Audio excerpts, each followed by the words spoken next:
Tonight's city council meeting is expected to get underway soon. Some protesters have put their marching on hold to show up in a different way. Hundreds tuned in over a Zoom meeting today to call for local leaders to address policing issues. We are now in week 3 of protesting over the death of George Floyd in Minneapolis.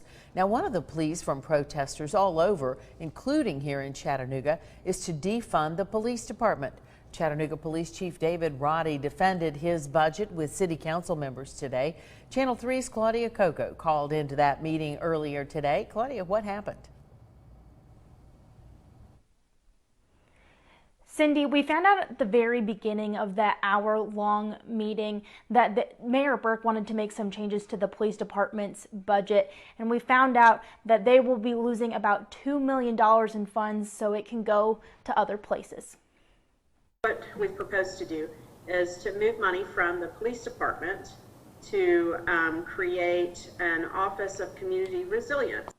$2 million will come out of the Chattanooga Police Department's budget. $150,000 will come solely from the Chattanooga Chief of Police budget as seed money to get the office started. District 9 Councilwoman Demetrius Coonrod is appreciative of the effort, but says it's not enough. Because the issue, and we keep missing that, is that the internalized racism, structural racism, all of that, this doesn't fix that. Coonrod says it will take aggressive policy change to make a difference. Chief David Roddy later in the meeting addressed the 8 can't wait measures suggested by the NAACP in regard to police policy. At the first review of the 8 can't wait recommendations, we have a piece of policy that is already in existence that addresses 7 of the 8.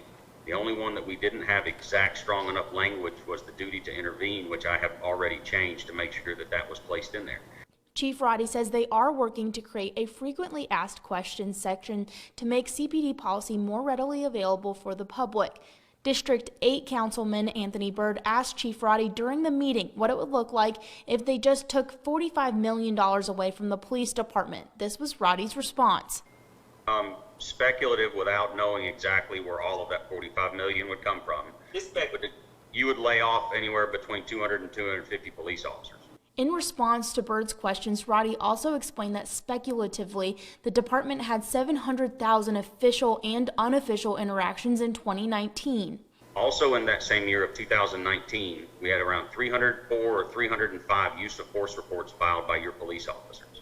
Out of 304 or 305 actual applications of response to resistance, we had 19 use of force complaints filed. Roddy says by letting go half of the department, it would have unintended consequences, including letting go good officers. Byrd pointed out that Chattanooga is not Minneapolis or Atlanta, but the police department still needs reform. Policy doesn't matter right now. It's all about divesting because the policy had already been corrected. And I know the word is going to come out now. People are still dying, although policy has changed. The council still realizes there is a lot of work to be done in reforming the police department, but they are happy that Mayor Burke was able to move some funds at this in the past couple of days. Now, the first vote for this city's budget is tonight.